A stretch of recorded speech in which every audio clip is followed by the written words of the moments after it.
event. We are today very, very excited to be releasing with you the beta framework of the TNFD Risk and Management and Disclosure Framework.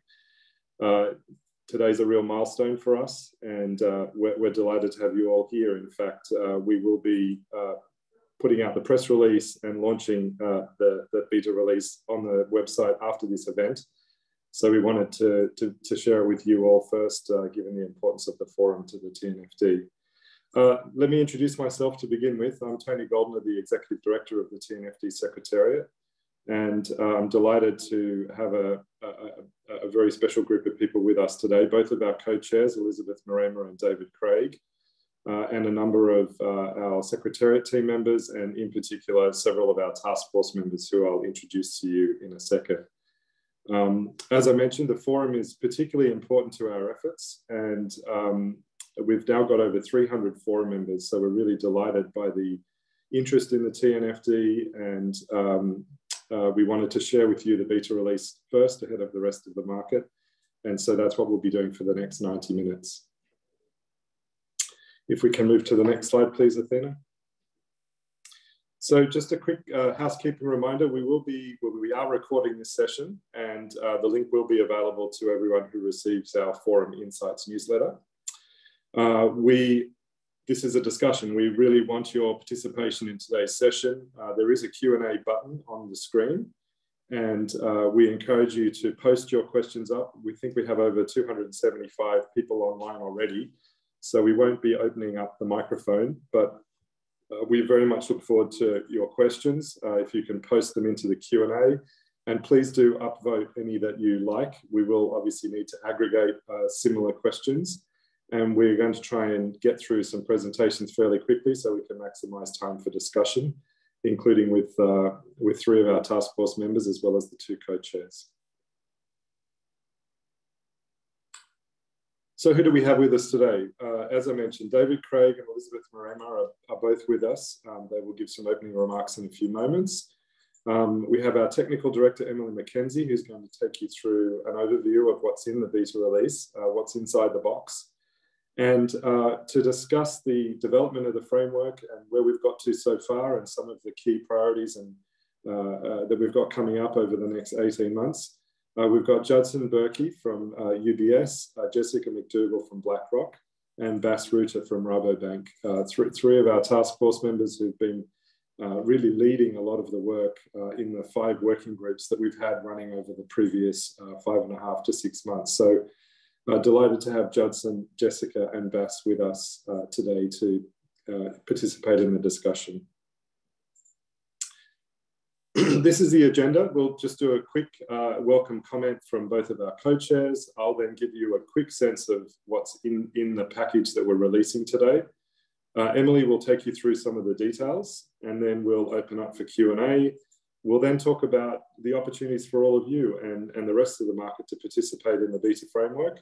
And then we'll close with a second Q&A session. So there'll be plenty of time for questions. We've got 90 minutes for today's session. Let's dive in and get started. So let me hand the floor to Elizabeth Mrema, one of our two co-chairs. Elizabeth is in Geneva, busily trying to negotiate progress on the COP15 process. We're really honoured to have Elizabeth as one of our co-chairs, and I think she's can give us a bit of a perspective on how things are travelling in Geneva at the moment as well. So over to you, Elizabeth.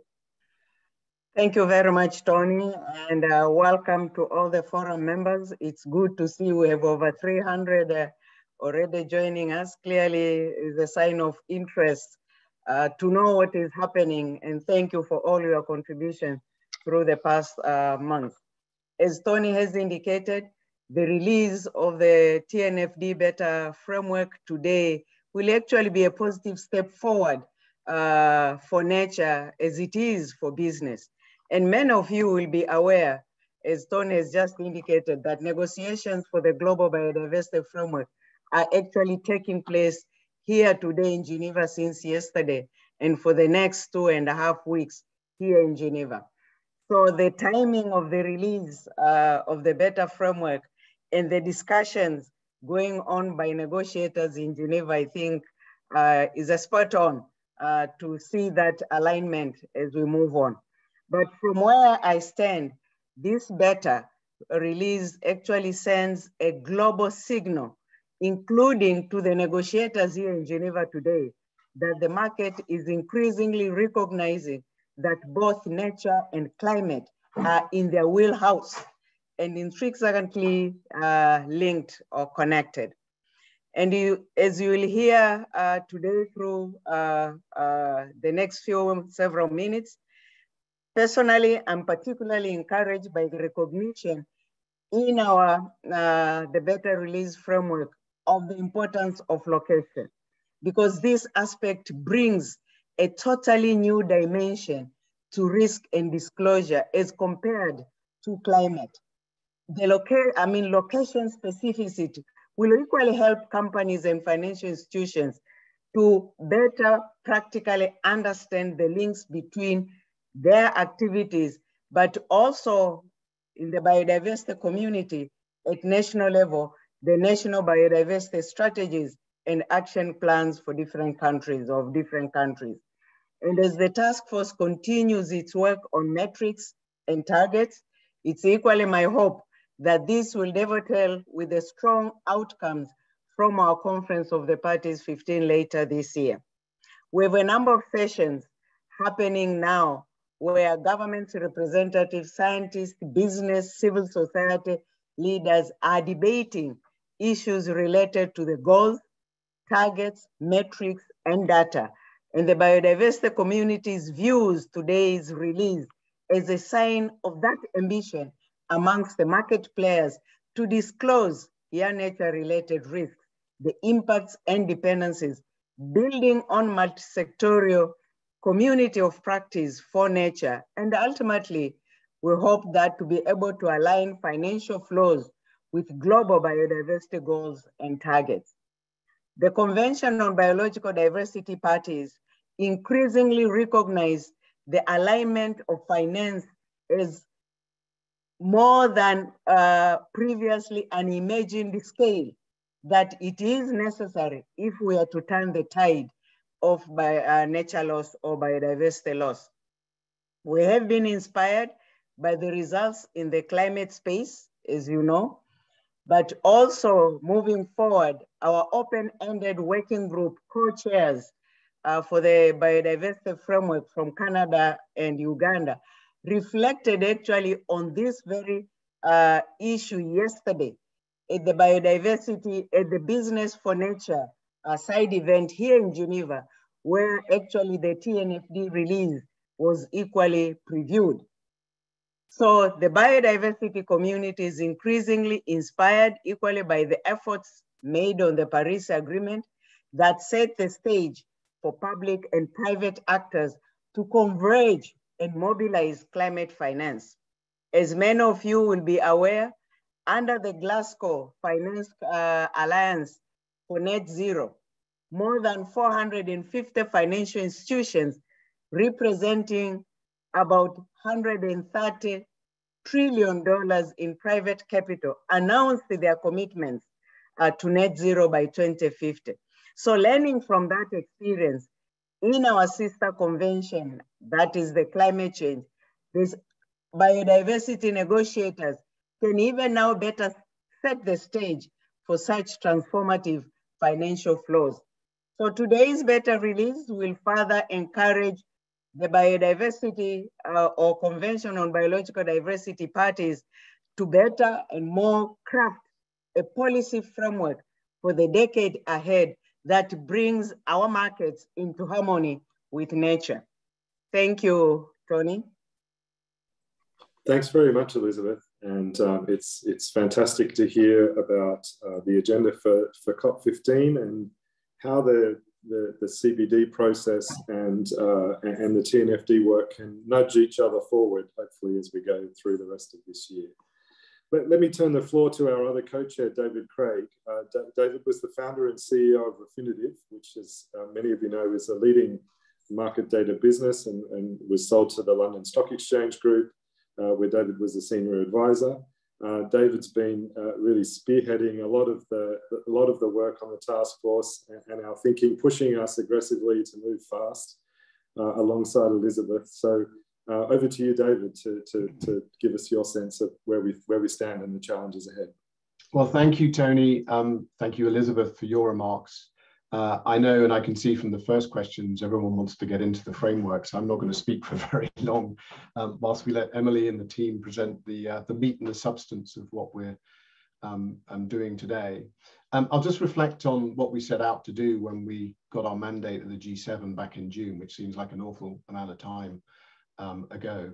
But we set out on essentially a journey, and I think today is an important step on that journey. And that journey was to create a risk management and opportunities and disclosures framework to allow corporates and the financial market to shift trillions of dollars to nature positive outcomes. And I think what we need to reflect on today is that it is an important step on that journey, but it's certainly not the end of the journey, it's the start. I think what excites me about what we have produced and what the team and our members and everyone has worked so hard on is we've really brought together a huge amount of scientific knowledge, of previous work on disclosures, on lots of work that companies already do today in this area, and created something which I think is consistent, which is practical, and is implementable. To me, that's the secret of success here, which is got to create something which is essentially a catalyst for change. It is not just about the disclosure, it is around risk management and opportunities. It's around having the skills, the mindsets, and the capabilities in companies to enable them to do something which they may have done to a small extent before or not at all, or they may be doing today, but to take that approach and make it consistent across sectors, across industries, so that the financial industry can redirect those trillions of dollars. And I'm a huge believer, and I've worked in the financial industry for 30 years, and there's living evidence today of when it decides to redirect financial flows, they can have enormous impact. And I think it's that impact that we need to keep in mind. When you see the framework, it is not the completed work. There are 3 really important core foundation building blocks, which are incredibly useful, and as you will see, to set the scene for that. But there's lots of things we haven't done yet and lots of things we need to do. But it's the start of that journey to get there. There are many questions you will have.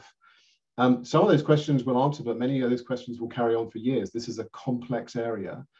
What we are trying to do is stay on that mission of creating something that is market-led, scientifically informed, which is practical, which is focused on risk management and the opportunities in nature and nature-related risks, and then provides the disclosures and the information that allows the financial community and others to act. So very, very excited about our release today. It is the start of a very important journey. It is not the end part anyway. We'll have further releases in June, in October, in early next year, heading towards a production release in Q3 of 2023. I'd just like to thank, like Elizabeth, everyone for their hard work. I think Elizabeth made very clear the importance of characteristics like location. Being a data person, I'm already very excited about the amount of data that is available to help companies do this assessment. But one of the things that we will do next is help the data communities, both commercial, free and public, to create better tools, better capabilities to help companies understand and implement something which is frankly quite complex, but we've got to make quite simple for us to achieve that goal of redirecting financial money into nature positive outcomes. So well done everyone who's been involved in the task force, in the membership, in the secretariat. And now we'll hand over to the team who'll present the actual framework. And I'm looking forward to the discussions and the comments that we're going to have today. Thanks very much, David. And I think you really highlighted the key tension we've been wrestling with, which is the complexity of nature and the need for an accessible, simple and fairly comparable framework for market participants to use. So we'll touch on that in more detail. Let's dive into the framework itself. I think if we can move to the next slide. What we wanted to do to set the context is just share with you in very basic terms what's there. And then we actually wanted to find out a little bit about where you, the forum members, are up to in your journey. So we're going to do a quick poll in a few minutes' time. But just to set the scene, as David said, there's really 3 sort of foundational elements to what's in the beta release of the framework. The first thing is what we call fundamentals for understanding nature. And this really comes from feedback from market participants that this is all very new.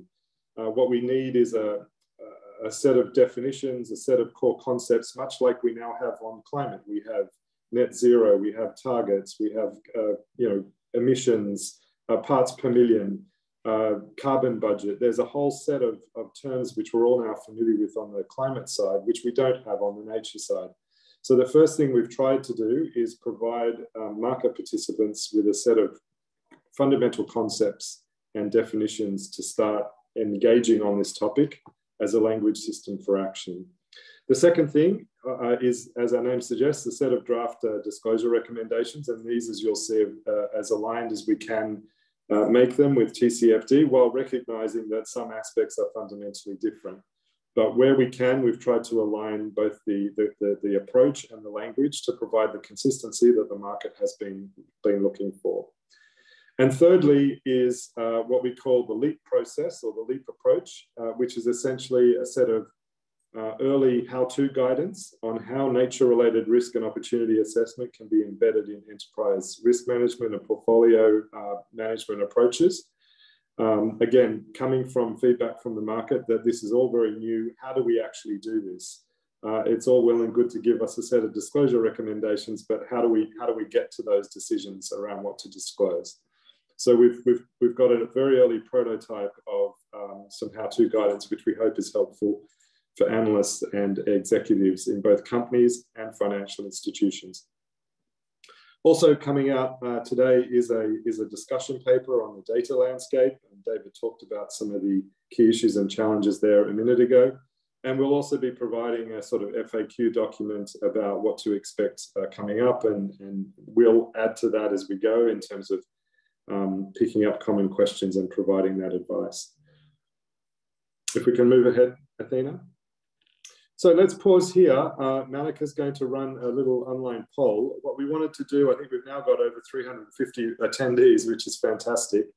What we wanted to do is really understand where you, the forum members, are in your journey. And we've got 3 questions that we want to ask. The first one is for companies and financial institutions, specifically about where you're up to currently in assessing nature-related risks within your organization. So we'd be interested to know whether you're doing this now or whether you're yet to start thinking about nature-related risks in a significant way. So we just encourage you all to answer the question, and we're going to bring up that response in a second. And this is really about the assessment phase, not about disclosures.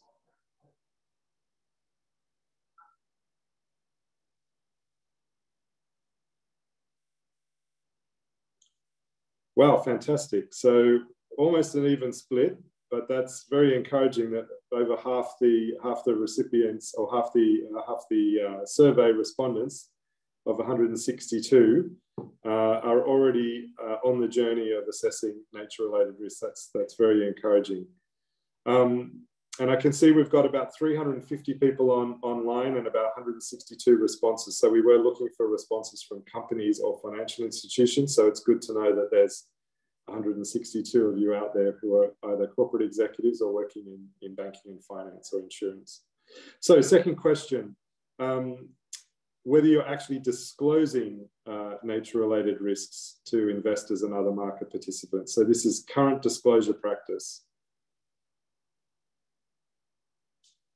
Again, focusing on companies or financial institution people within the forum.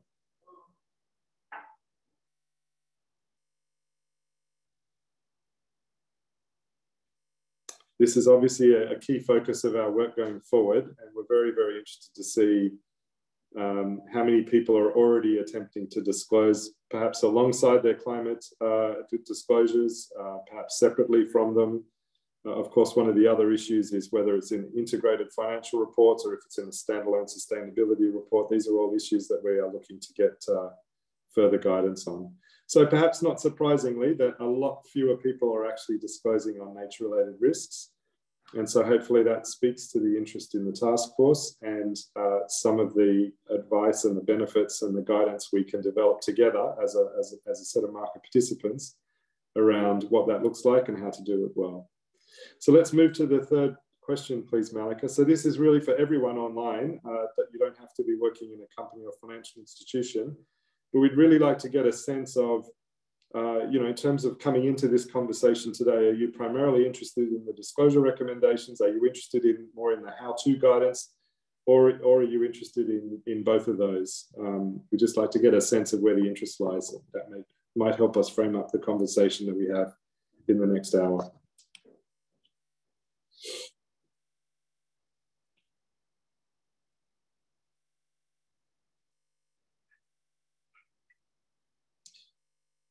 While we're getting those polling responses, it's worth noting we've got a lot of other work coming down the pipeline over the next 6 to 12 months.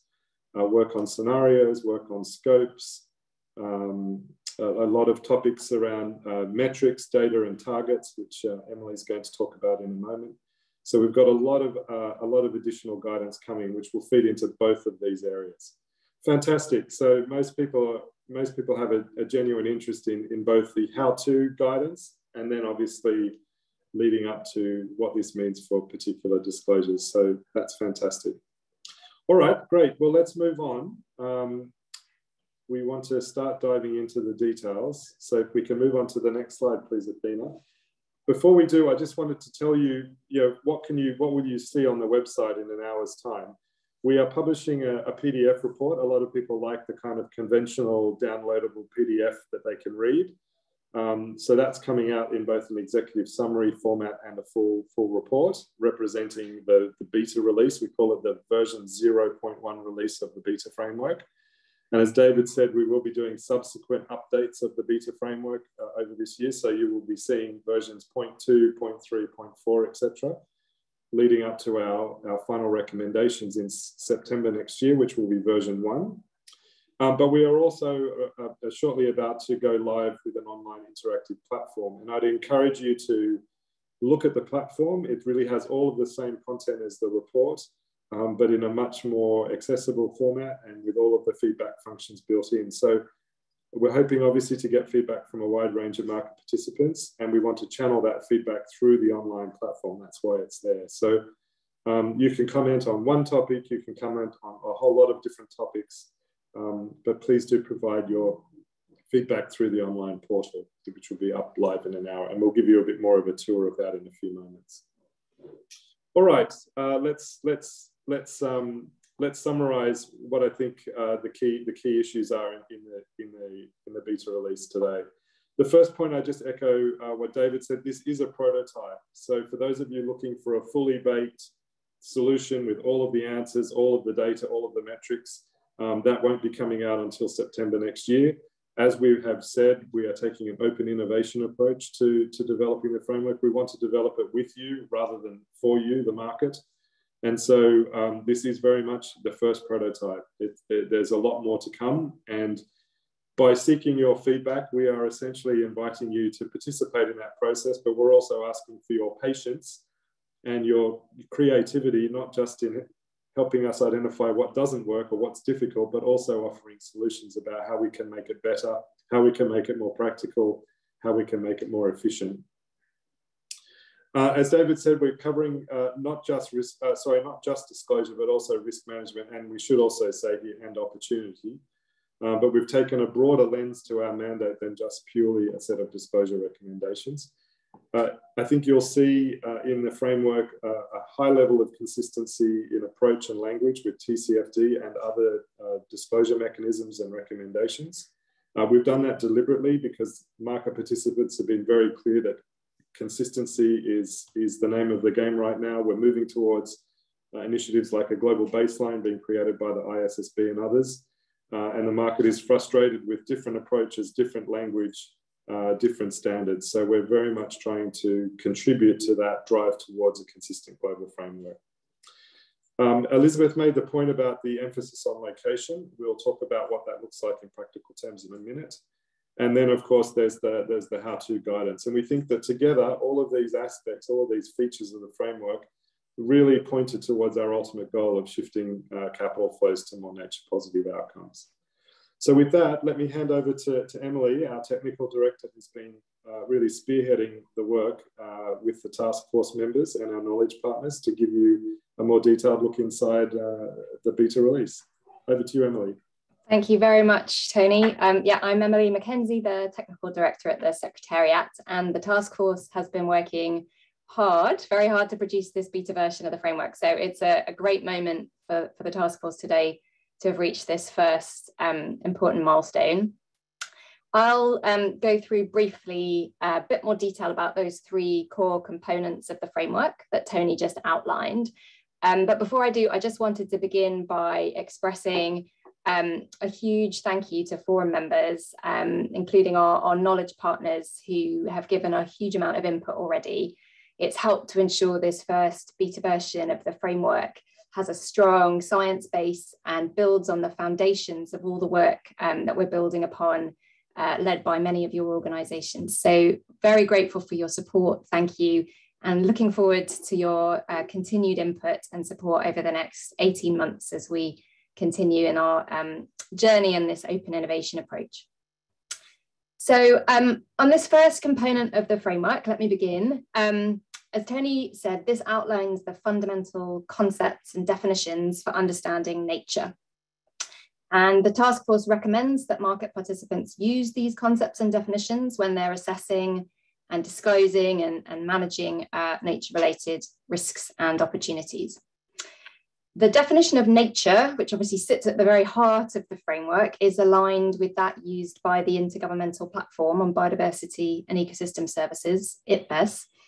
And the framework introduces nature through 4 realms: land, ocean, freshwater, and atmosphere, following the approach of others like IUCN and the Science Based Targets Network.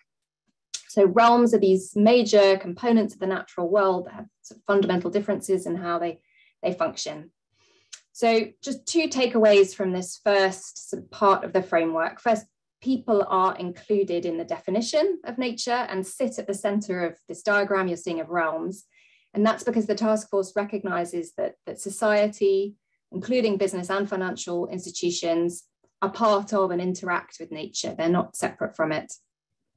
Second, you'll see that atmosphere is included as one of the 4 realms, and this facilitates an understanding of the many important links between nature and climate, and how climate-related risks and nature-related risks are interrelated. Next slide, please, Athena.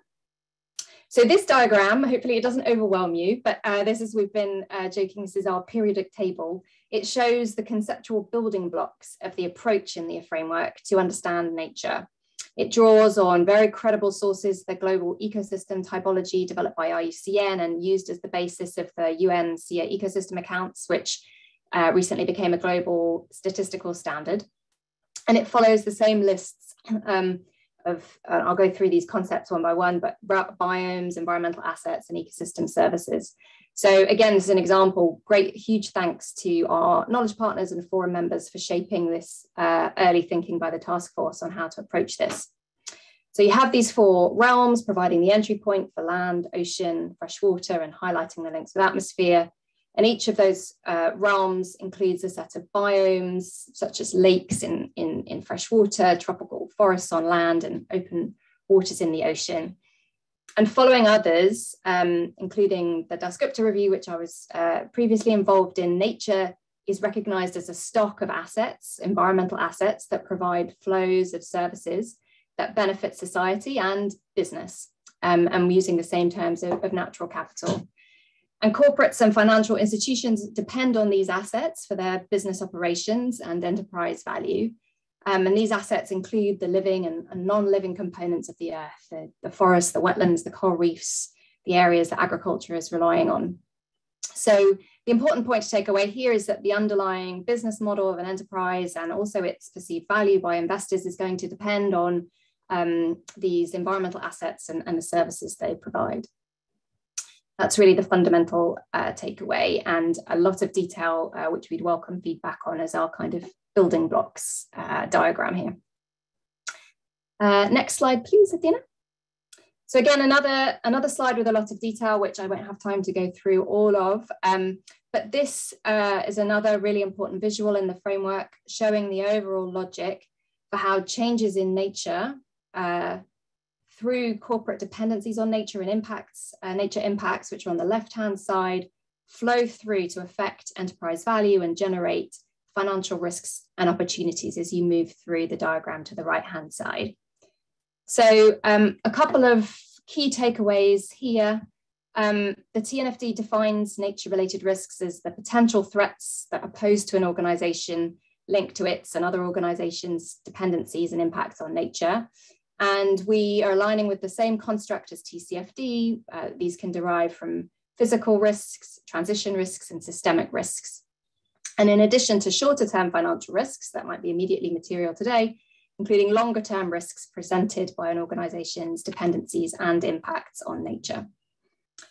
A second key takeaway from this diagram is, as Tony mentioned, the framework also includes opportunities, not only risks. So recognizing that an understanding of these dependencies and impacts, as well as shifting demand side factors, is going to inform not only risk management, but growth strategy, the pursuit of commercial opportunities. And this is a way to manage risks and contribute to nature positive outcomes.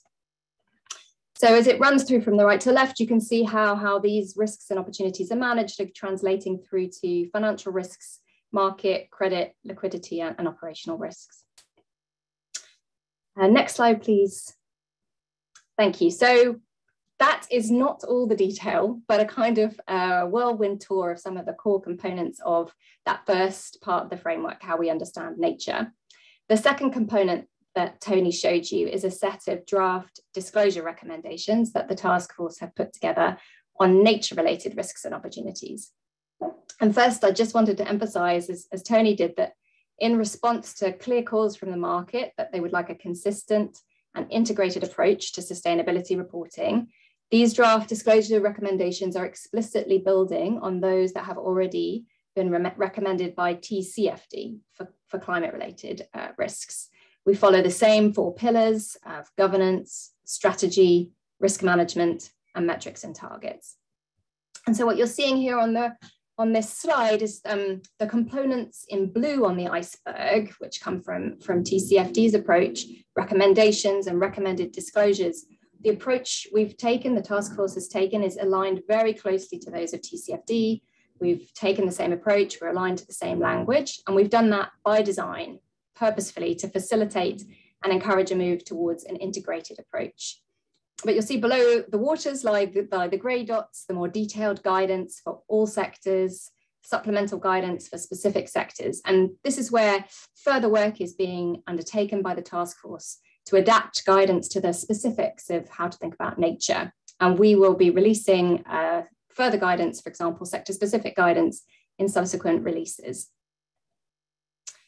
Next slide, please. So here is again, I won't be able to go through the detail, but a visual that shows you the 12 draft disclosure recommendations, which the task force are releasing today for consultation. As noted, they're aligned with the TCFD 4 pillars. You can see them here on this diagram. And just to emphasize, they are a work in progress. They'll continue to be refined by the task force based on feedback from yourselves and others. Next slide, please. So this is the same slide, but just emphasizing that there are a number of these adapted disclosure recommendations that the task force believe apply to nature. You can take from climate and apply, but need some more work to think through the details. And these are highlighted here in orange. So these will be priority areas of work for the task force in the coming months ahead of future releases. They include, for example, work on scenarios, adapting the concept of scopes, which coming from greenhouse gases to how you think about nature across value chains, and further work on metrics and targets. So we'll be including more guidance on these topics and look forward to your feedback on how we should approach them. And then importantly, the task force have added a new draft disclosure recommendation on location, which is highlighted here in green. And as Elizabeth and David and Tony all emphasized, the framework makes clear that nature-related dependencies and impacts are location-specific. So location matters greatly for how we identify and assess and mitigate and manage nature-related risks. So as a consequence, the framework throughout and has location at its heart, and this new draft location-specific disclosure has been added as a 12th disclosure recommendation. Next slide, please, Athena. So this gives you a zoom into that draft disclosure, which we would like looking for market feedback on. It requires consideration of the organization's interactions with ecosystems that present high risks. And in this first draft, we've defined that as ecosystems that are low integrity, of high importance for biodiversity, or areas of water stress. So that's the wording and the definition we've used. We welcome feedback from you and the market on how we've approached this. We've also provided link to relevant sources that could be used for this identification so people can get going. We recognize that many of these sources and the related tools and data platforms are still being developed, including by many of the organizations in the forum. So we look forward to working with you on how those develop and whether they will enable more practical implementation of the recommendation and whether there might be some smaller set of composite indicators that could be used. Thank you. Next slide, please. So just to conclude, this is the last component, so I'm nearly done on this whirlwind tour. The third and final component of the beta release is this set of guidance for both corporates and financial institutions for internal assessment of nature-related risks and opportunities. So as Tony mentioned, this was based on feedback that some kind of how-to guidance is needed to help many market participants to get started and to improve their decision-making. So this is an early prototype and it's designed to stimulate feedback and input from you all on how to improve it further. As Tony mentioned, the approach we've called LEAP. It involves 4 phases of analytic activity. That's where the name comes from. So locate your interface with nature, the L, evaluate your dependencies and impacts, the E, assess your risks and opportunities, the A, and then prepare to respond to these risks and opportunities and report on them. And so these are broken down into 17 analytic components that are each framed by a guiding question. And when you go to the website, which Tony mentioned, you'll be able to see the question and the related guidance for each component. It's still being built out, and so we won't have time to go through all the details of the LEAP approach here today. But as Tony said, we really encourage you to work through the platform. It's been set up to enable self-paced learning. It's interactive to enable you to give feedback on each phase and each component, how we can improve them, what we can add to them, what you've learned, how easy and hard you found it to do. So please do work through it and start to give us feedback. One thing I did want to emphasize though, on the next slide, please, Athena, is that the approach has been adapted. We've done a first prototype of adapting it to financial institutions. And the way we've tackled that in our prototype is to include a preceding set of 4 guiding questions for financial institutions that considers the type of financial institution they are, the type of financial product or asset class, and the level of aggregation and sector in which the institution allocates capital. So this preceding phase is designed to enable financial institutions to see if they can progress maybe to the evaluate phase, where is the best entry point for them in the overall approach. And once again, really encourage you all to go through on the online platform and give us some feedback. Next slide, please, Athena. So this is my final slide. I just wanted to conclude by highlighting some other notable features in this first release. The first is that you'll have seen the task force has initially provided 2 draft recommended disclosures relating to metrics and targets. The task force is actively working on these and related guidance for future releases. The second is that market participants have been very clear in advocating for the framework to be consistent with the emerging global baseline for sustainability reporting. And so the task force has set out to build upon the approach taken by TCFD, as I mentioned, and also to align with the emerging global baseline from the ISSB.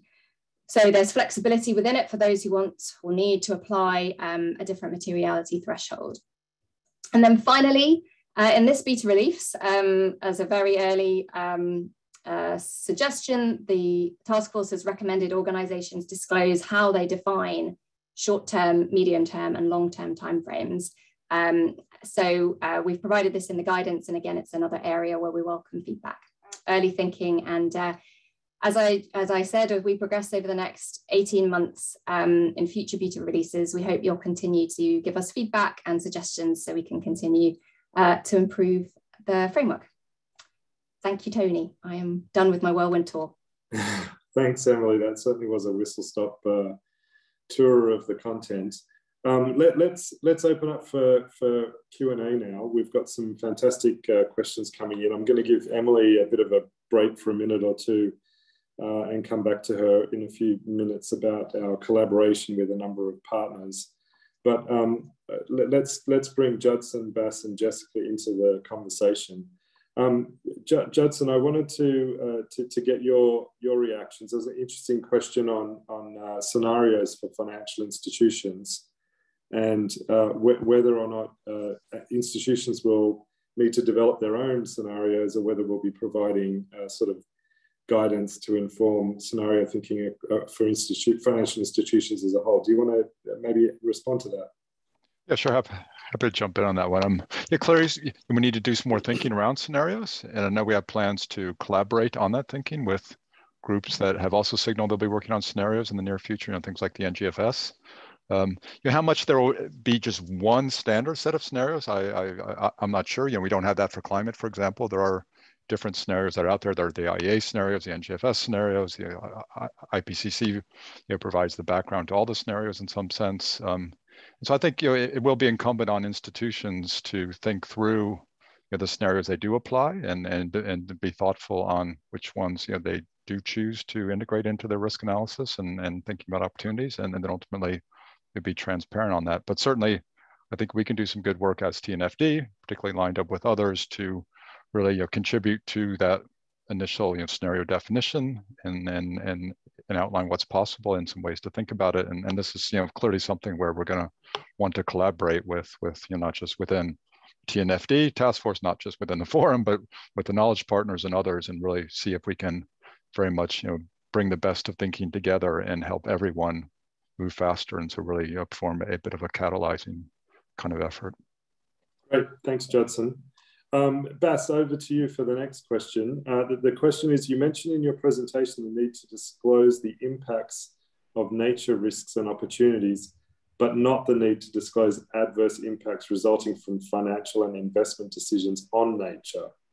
Could you clarify how adverse impacts on nature are considered in the beta framework? So it's really a question, I think, about the directional nature of our thinking around impacts. Exactly, that's the essence, I think, if I understand the question correctly. I think quantifying the impact of the activity of, in this case, either a client of a financial institution or of a company itself is the essence of the information required for stakeholders, including financiers, but also the general public, to understand how a company impacts nature, biodiversity. So I think that is what the holy grail we're looking for. And that is a more complicated holy grail than, for instance, on climate, given the complexity of nature with its local impact versus global impact, and the fact that that is something that we need to still develop over time together as well. But I would definitely see that we need the understanding of the impact as it's described in the question in order to be able to judge the impact on the enterprise value. So I think we are aligned on what you describe in your question here. The impact on nature and how that interferes with the materiality of the enterprise value is what we strive for together. Great, thanks very much, Bass. Emily, we've had a number of questions. I'll sort of group them together. A number of questions around how our work connects or relates to other initiatives, in particular the CDP, SBTN. There's a series of questions around our collaboration and alignment with a range of other initiatives. Can you maybe say a little bit more about our partnerships and how we're working with other organizations in a similar space? Yes, of course. Thanks, Tony. So yeah, we announced back in January that we're working with a multidisciplinary group of leading international organizations to support the work of the task force. And that includes a number of them that have come through in the questions. So we have 13 core knowledge partners. It includes CDP, UNEP WCMC, and SBTN, which I think have all been specific queries in the chat here. The way we're working with them already is to be drawing them in to inform the thinking of the task force. So a number of knowledge partners were very core in feeding into the thinking of the task force on definitions. providing feedback on initial ideas and really strengthening the thinking so it has a credible science base. And then now starting to also feed into the thinking about metrics, data and targets. So it's already feeding in. And I think we'll just continue to strengthen those links as we continue on the journey of pulling the framework together. Of course, there are obvious links that you'll see, that the most obvious links that you'll see, because they signpost to tools and approaches that are developed by our partners, will be in the LEAP approach. So as you go through the different phases and the different components, I'm sure we haven't done this completely comprehensively, but we've started to signpost where existing frameworks, for example, developed by the Capitals Coalition or the SBTN, or approaches to data and metrics are relevant to different phases of the LEAP process. And also, Tony, you mentioned at the beginning, but it might be a nice reminder that we're also putting out today this discussion paper on data. So the working group on data for the task force has put together this landscape assessment of sources of data, and as part of that listed out some of those sources, again, by this component by the LEAP approach. So we're both signposting to what's already out there, building on approaches that our partners have designed, but also drawing them in to improve the framework. So the relationship's going both ways and proving incredibly useful. David, I might ask you to take the next question. And this might be a reflection of the fact that we just happen to have 3 task force members from financial institutions. That was really a product of, who was able to join us today, not a reflection of the task force as a whole. But we've had a question about why is the discussion about financial institutions, isn't this for all companies? So can you perhaps talk about who it is we're trying to support and to help with the TNFD mission? Yeah, the mission is aimed to support the financial community, including the corporations that are inside that community, i.e. the companies that financial firms are investing in or supporting in or providing with their products. So it's designed for both. And in fact, a lot of the information that, of course, the corporates will disclose will be used by the financial investors, asset managers, pension funds, etc., to make better decisions on how they allocate capital. So you've got an ecosystem working together. It will also be very useful for exchanges, for data providers, for index providers. All of that ecosystem of the data and infrastructure, the corporates and the financial services firms are the audience for the TNFD framework. What I think has been really interesting on this journey with many of the corporates that we've been working with is a lot of this isn't entirely new, of course. In fact, many of the corporations that are working in agriculture or food production or beverage production or even mineral extraction in other areas, they are looking at nature-related risks today to various degrees. There's a question in the comment box about the amount of data that's available. Well, many of those have actually created data platforms that do map their assets and their operations, both direct and upstream of what they have today, and they map them against the biomes that we've been talking about. Other companies are further behind. So the framework is designed to create that level of consistency, to help build that knowledge and capability, to help encourage the data providers to contribute to make this easier, and to help financial institutions, be they an asset owner, a manager, a pension fund, or a private equity fund, get access to better data, have a standard terminology and approach to work so we can have more comparability across the industry, better insights and better data. So it's absolutely for both. Very good. And I want to build on that. There's an interesting question around, and this one I'll direct to you, Jessica, from your vantage point at BlackRock and the number of companies that I know that you're in touch with in your role. There's a question around the fact that TCFD has been in existence for quite some time and is getting more mainstream, yet only a minority of financial companies perform scenario analysis, for example. And then the question is, what are your expectations around company level disclosure? So it'd be interesting to get your perspective, Jessica, from your role around how do you see investors and capital allocators interacting with companies in terms of your expectations around disclosure? Absolutely. So, with regard to the TNFD, we are focusing on how this will allow companies to better evaluate risk and opportunity associated with natural capital and natural resources, but also, as Tony, as you've mentioned, as David's mentioned, and Judson as well, how investors will be able to better understand those risks and opportunities inherent in the companies in which they're invested. So I think something important here is to note that this is going to be an iterative process. You know, in looking back over the last 4 years or so, there is not a single company that had a perfect TCFD report right out of the gate.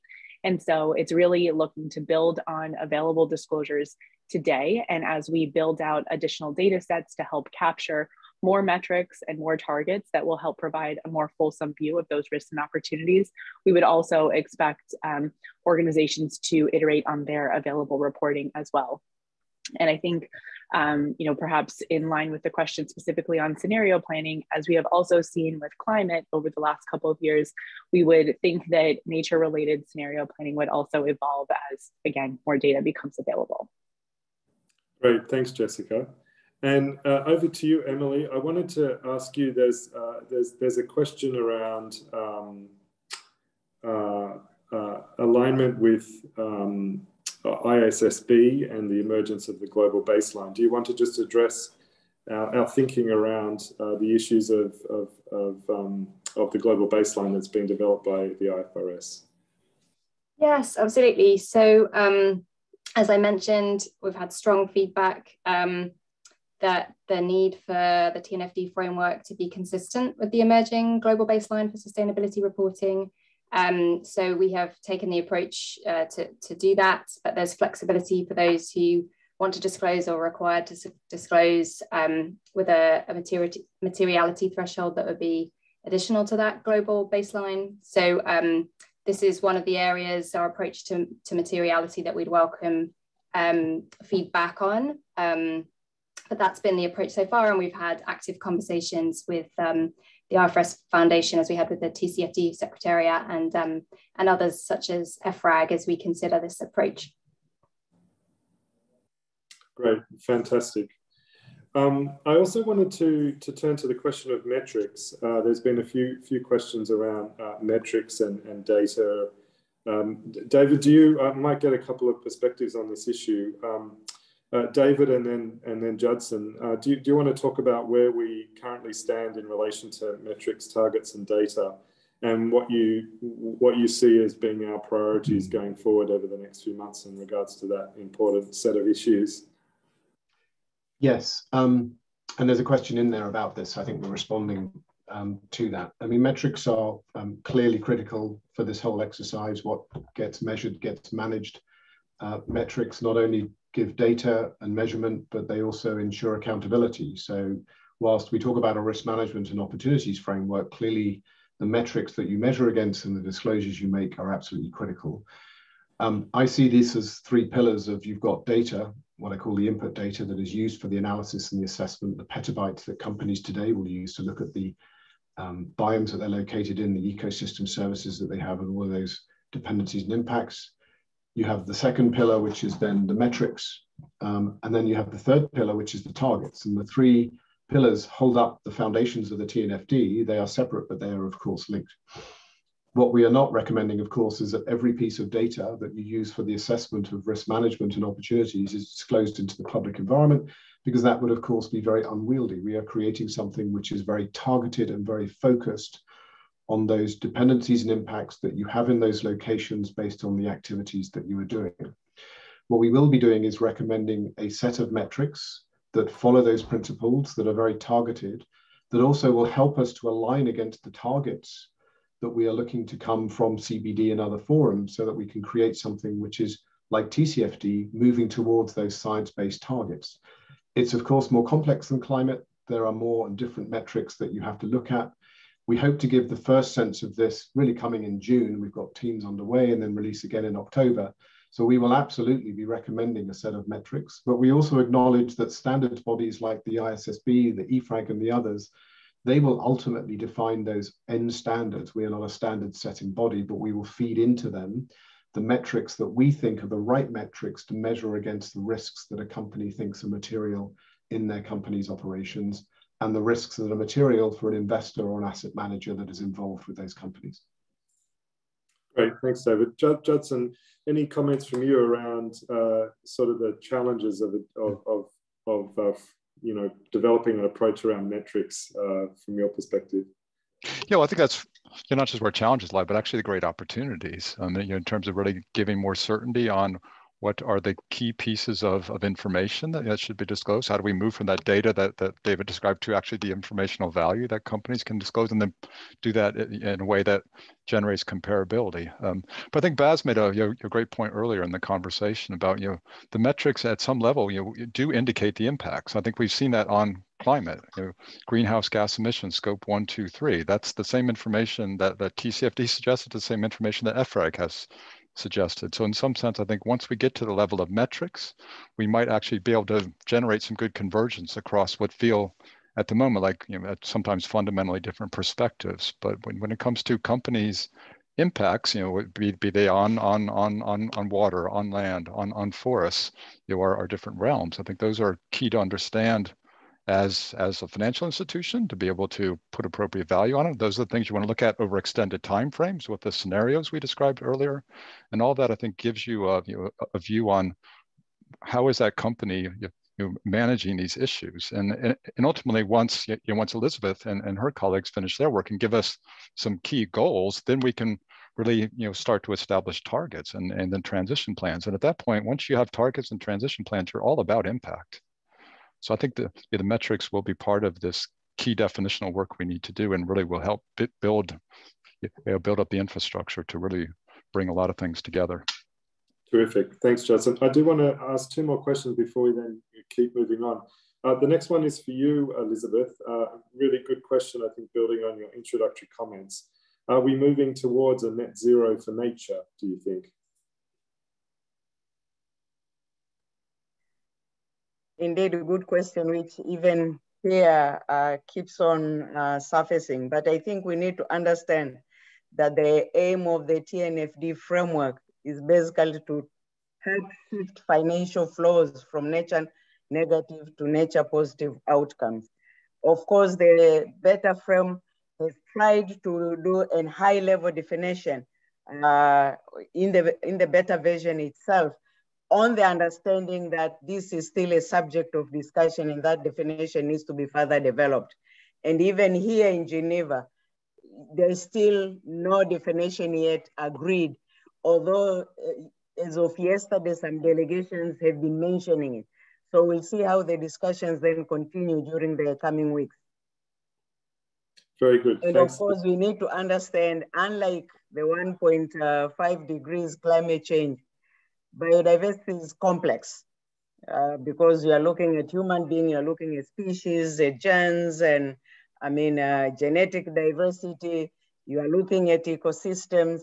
It's complex. So that comparison will have to be, this fact of complexity on biodiversity and nature needs to be borne in mind, even as the definition is being developed. Yeah, great. Thanks, Elizabeth.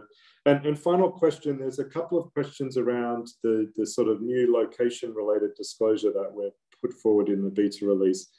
Emily, you touched on it briefly, but perhaps too fast.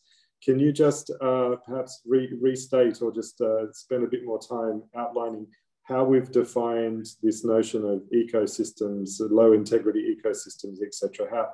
What's our current thinking around how that could be defined? Because I think one of the questions was, if we leave it up to companies to define that, we could end up with a lot of very highly variable definitions in use. So maybe you can touch on that. Yeah, so just to repeat, this is the first approach, so welcome feedback. The draft wording in the guidance is that organizations should provide a list or a spatial map of ecosystems that are deemed to be low integrity and or high biodiversity importance and water stressed areas. And we pulled out water in particular, although of course water is part of an ecosystem, but we know that some of the tools and data out there for water are quite specific on those issues. So those are the three criteria. And then we point to a range of reference sources for looking at how to measure against each of these criteria, but agree that we will need to coalesce into more specific definition, of course, over the next 18 months through consultation on this draft. And so when that's provided, the draft is to include reference to the location of the ecosystem. I think there's another question, Tony, about the facility. It's not about providing the facility location of the ecosystem and the type of ecosystem. So that's the draft wording. As I said, we point to a range of reference sources. It includes some which are in development, like the IUCN Red List of Ecosystems. Others that are not in development are out there that people can already get using, like Aqueduct or the Water Risk Filter. So that's the approach we've taken so far. Of course, this is an early prototype, but we have definitions, we have reference sources to get going, and we welcome thoughts on how to add more specificity and definition, working with all of you over the next 18 months to avoid that risk that got mentioned in the question, Tony. Very good. Thanks, Emily. There's been a bunch of questions around piloting and what does that look like. We're about to get onto that now. So that's the reason why I held off on those questions. So we'll move on now to outline how all of you can participate in this process. And then there's also some very interesting questions around the opportunity side of the ledger, which we often understate in the focus on risk. So if in the time remaining at the end, I'll bring back a few questions around opportunities, and I want to get Jessica and Bas, both of you in particular, talking about the opportunity to use natural capital solutions as part of the broader picture here.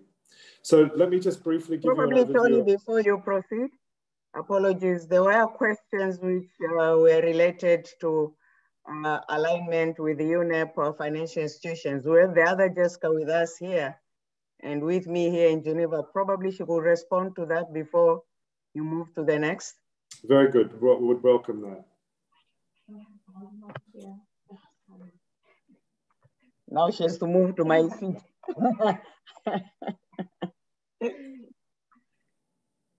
Okay, sorry for that.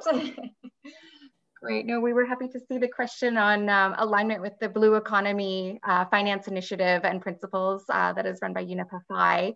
And certainly, you know, through the support that UNEP-FI and other partners have put into the TNFD beta framework development, the marine space is incredibly important. So we actually will be running one of the pilots, at least one of the pilots around the marine area, and make sure that we continue the conversation. But throughout so far, there's been a good amount of alignment. So thanks for the question. Great, thanks, Jessica. All right, let's move on to pilot testing and participation. If we can move to the next slide. So how can all of you participate in the development of the framework? As I said at the beginning, the forum really is such a critical part of our overall architecture as an initiative. We really see all of you as some of our early adopters, our testing ground for these ideas. That's why we wanted to profile and essentially release the beta framework with you before anybody else. So we are really looking for your participation. And the online platform is designed to be the principal channel for doing that. So it will be up and running in 10 or 15 minutes at the end of this session. I'd encourage you all to have a look at framework.tnfd.global. And we've designed this as a platform both for sharing information and making that widely available in a layered, extendable format for self-paced exploration. And what we're hoping to do is, over time, we'll be adding additional functionality so that if you're from a financial institution, we can customize information to you as an FI. If you're from a company, we can give you a different sort of experience. And if you're a different sort of participant, then you can be a reader of the entire framework and give us your feedback. So you'll see that on the platform, there is a login function that we're going to be using going forward. When that's up, I encourage you to create a profile and tell us a little bit about yourself. We're not looking for a lot of private information. We just want to know, sector, type of organization, geography that you're in, because it will help us develop our approach to customizing further information and then also interacting with you in the development process. As a secretariat, we have a very small team with limited resources. We can't field technical questions from everyone. But what we want to do is learn as much as we can from your feedback. And then what we want to do is organize focus groups and using the TNFD Forum events like this to be engaging the audience on specific issues. so that we can divide this up into manageable chunks, engage you on specific topics, and get more feedback based on what you've provided online. So I'm also pleased to say that we're signposting out to a lot of resources by a number of our knowledge partners. Emily acknowledged them before. We've had fantastic contribution from a large number of scientific organizations, standards bodies, many of them you'll know, and others. And so what we're doing, consistent with our philosophy of building on the work of others that's already been done before us, we are actively signposting out to tools, data sets, frameworks, things that will be helpful for you in walking through particularly the LEAP process and starting to embed this consideration of nature-related risks into your internal enterprise management or portfolio management approach. There is the Google plugin on languages has been included. So you can see at the top left-hand corner of that screenshot there, you can select your language. Obviously, it's a bit limited because it's a Google plugin and some of this is very technical language. So forgive us if the language is a bit wonky in your local language, but we're trying to make this as accessible as we can, as accessible as we can in different languages. But obviously, Google's not going to do a perfect job with the translation. We will be translating our executive summary into a number of other languages in the coming weeks, and we'll put those up on the website as well. So much more professional translation of the key takeaways and conclusions from this beta release. So let's turn to pilot testing. From our perspective, pilot testing is one of the ways in which we're looking to get your feedback. Primarily, we want you to familiarize yourself with the content of the beta release, go onto the online platform. There's lots of feedback functions, and we invite you to send us those feedback. A lot of it is in structured questions, and then we've got opportunities to send us any unstructured comments. But for those of you who are interested in pilot testing this on your organization, on your financial portfolio, on your loan book, we are building the ability to do that. A couple of comments around our approach to pilot testing. First of all, the health warning on the right-hand side of the screen. I want to make it really clear, this is a prototype. It's not fully built out. So if you don't have the appetite for a bit of ambiguity or, testing things with us, then you might want to wait a while until we've got more guidance and more materials there for you to use. If you're adventurous and want to be an early adopter and test this out, we'd love to have your participation and learn from your early experience. Because the whole purpose of doing this open innovation approach is that we're doing it with you and we're benefiting from your experience.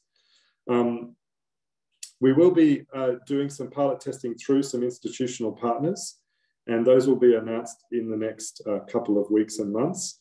But for the vast majority of those of you interested in pilot testing, we are envisaging that you'll be doing this by yourselves as what we call independent pilot testing, using the platform and the tools. It's been designed for a self-guided, self-paced experience. And so in the spirit of crawling before walking and walking before running, we'd really encourage you to think about doing a desktop test first, a very light exercise, really to assess your own knowledge and capabilities within your organization, to then think about doing a more in-depth pilot test on perhaps a business line or a product line or in a particular location or a particular part of your investment portfolio. It's probably too early to try and do it across your entire organization. So we'd encourage people to think very carefully about the scope of pilot tests before you get too far into the process, because we're conscious that it's a commitment of time and resources. And so we've tried to be very clear about how we think you can manage those, your own expectations and also the commitment of your resources. We will be putting out additional guidance, as we said, over subsequent releases. We're hoping to have significantly more on metrics, targets, and data in the June release. And we think that's probably the right time for people who are interested in doing in-depth pilot testing to really start to do that. So essentially, here we are in March. We've got April, May, and the early part of June. I would really encourage people to spend some time familiarizing yourself with what we're putting out today, and then potentially doing a tabletop or a desktop exercise to see how that feels before diving into anything more detail. So let me stop there. We'll go back to questions. I think we've got about 15 minutes or so. So let me invite Bas to just see if, Bas, if you've got any other comments on pilot testing. You've been leading our pilot testing working group and preparing the ground for this. Are there any other sort of comments or thoughts that you'd offer as people weigh up whether or not to embark on a pilot test? Thanks, Tony. Yes, and I need to say this, the experience I share is an experience based on a representative of a financial institution, so that may be different also when you are a potential reporter. But we try to take that into consideration as well. The natural tendency is to immediately start looking at data, metrics, and targets.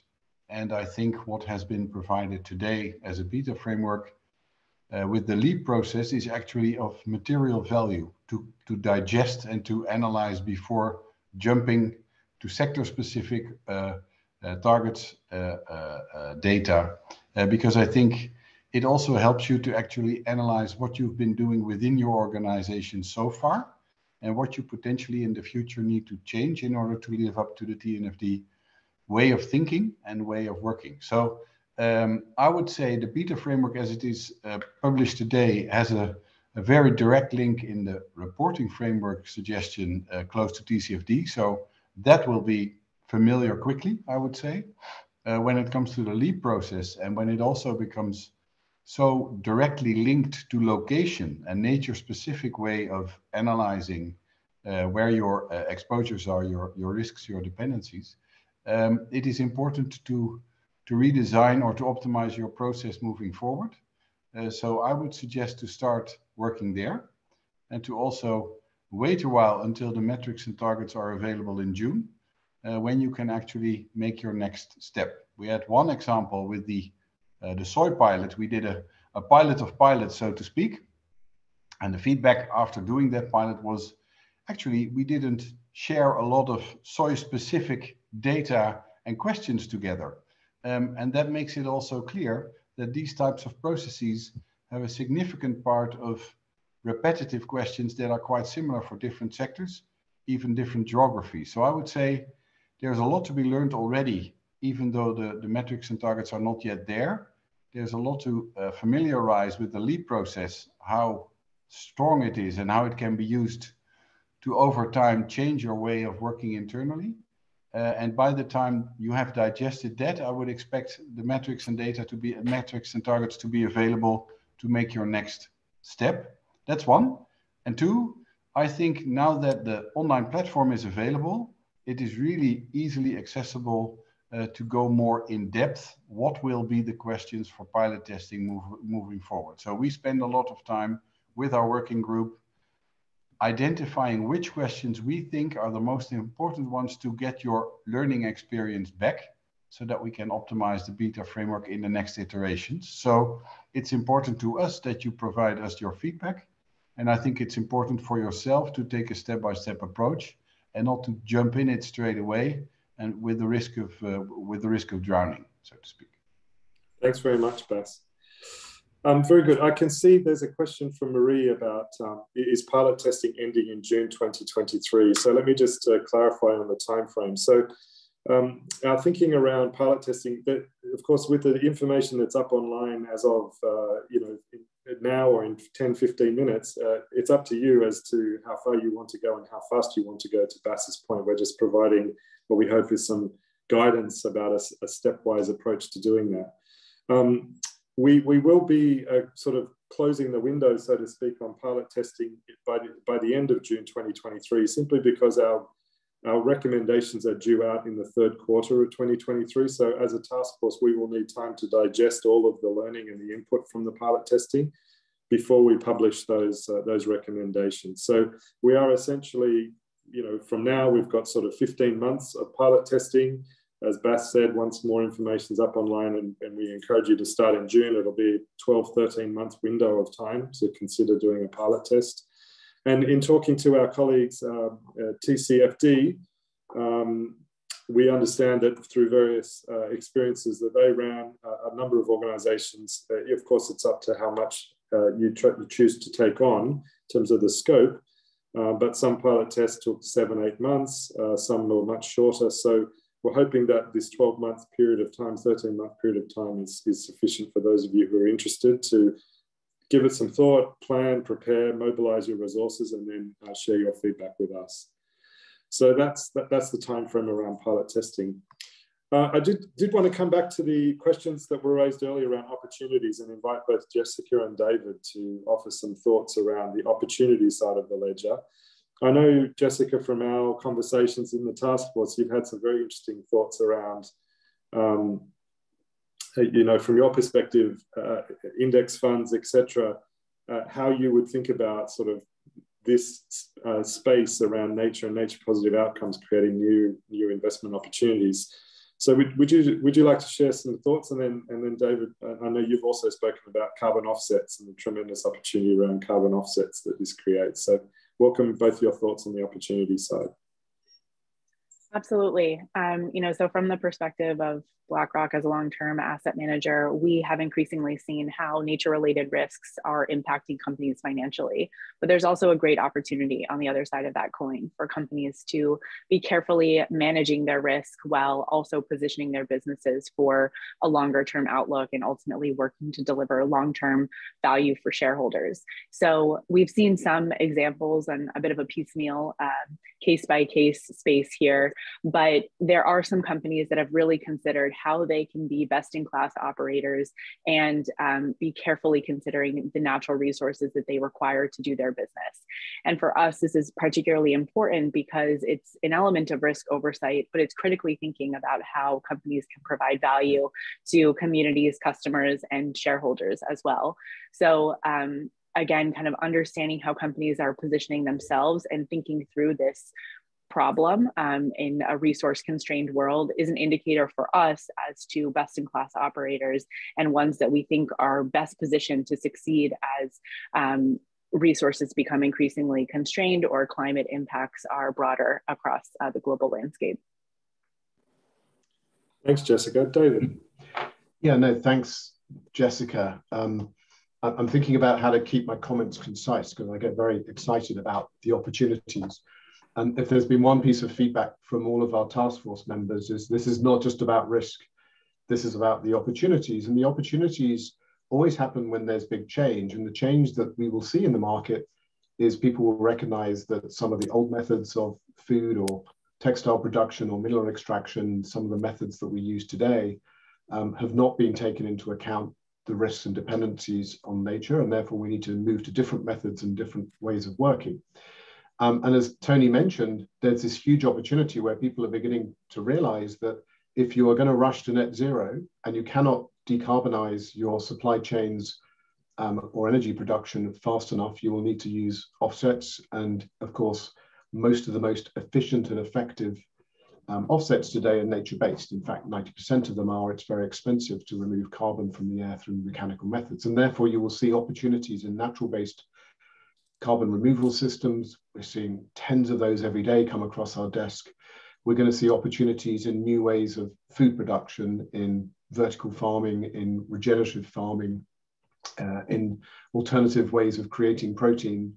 Many of those large companies exist. Many of these opportunities are quite small and nascent today. I think we're at the place where the renewable energy industry was, say, 6 years ago, and now look at where we are today. So the opportunity side, I think, is really important. I think it is about new investments and new methods of production.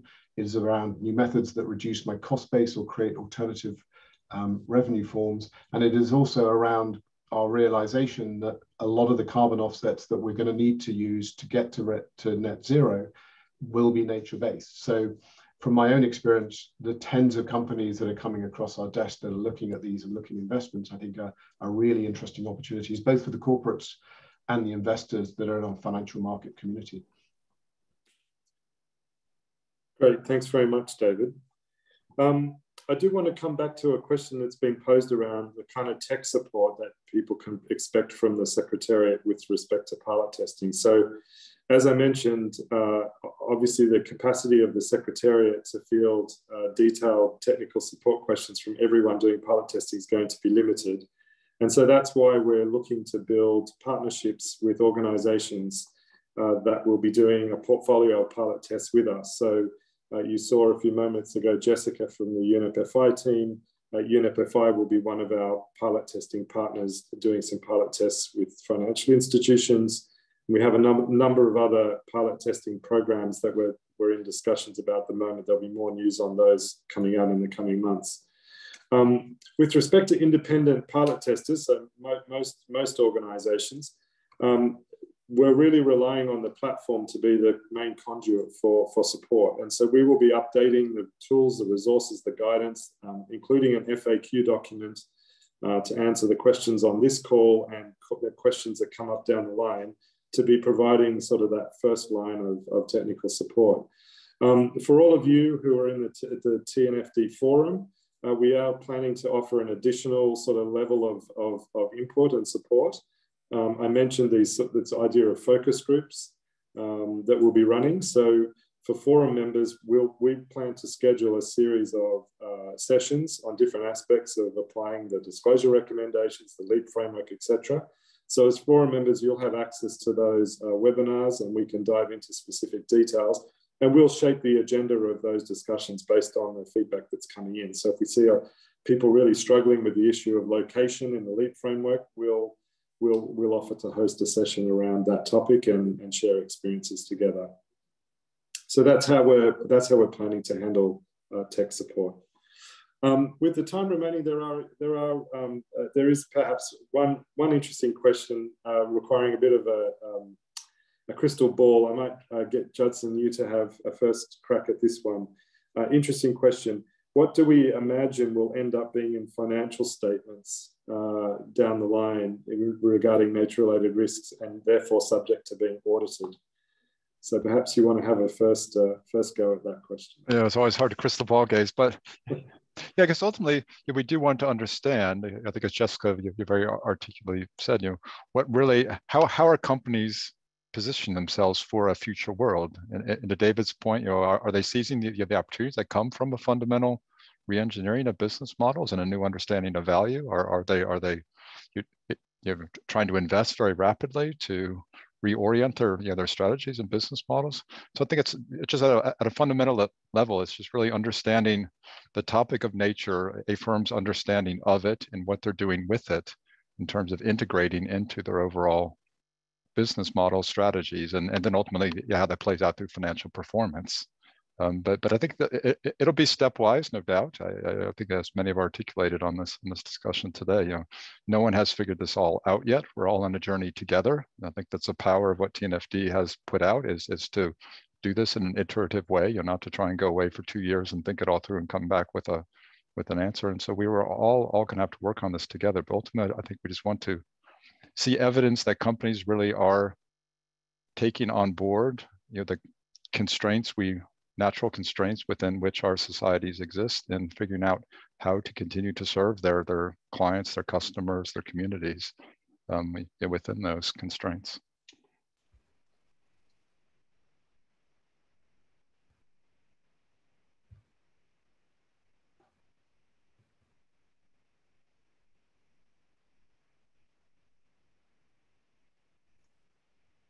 Tony, you're on mute, I'm afraid.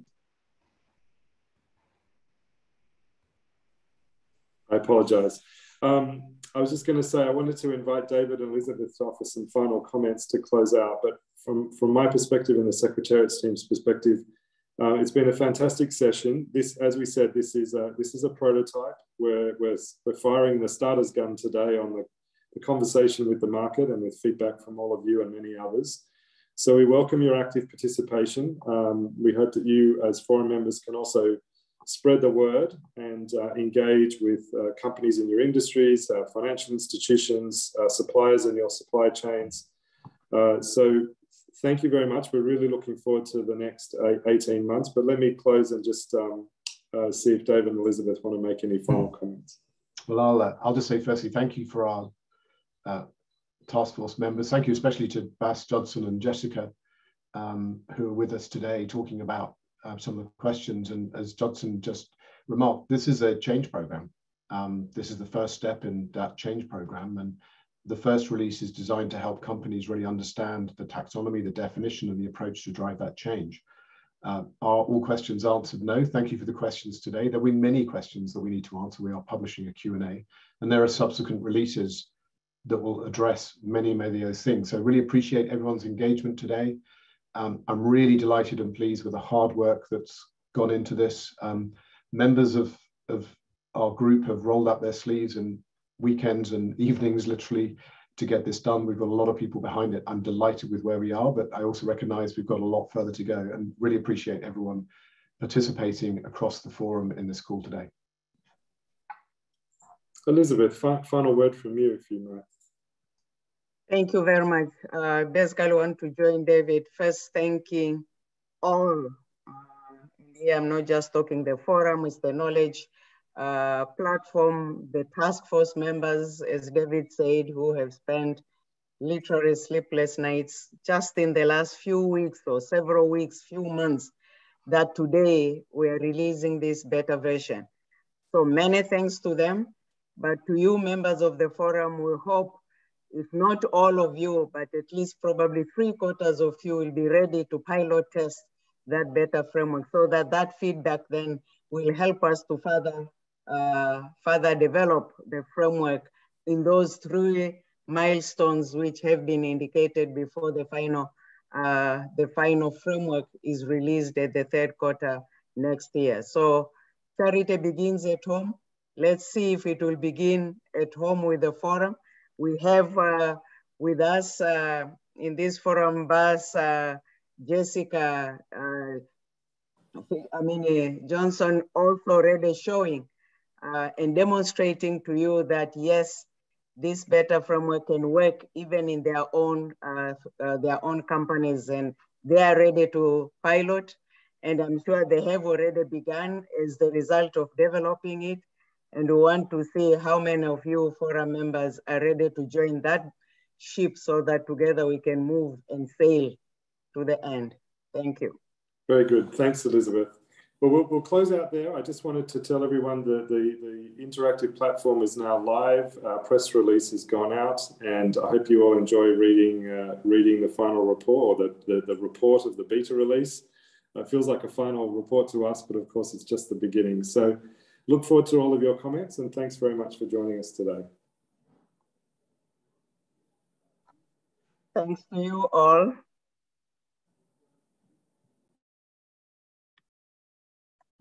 Congratulations. That's a big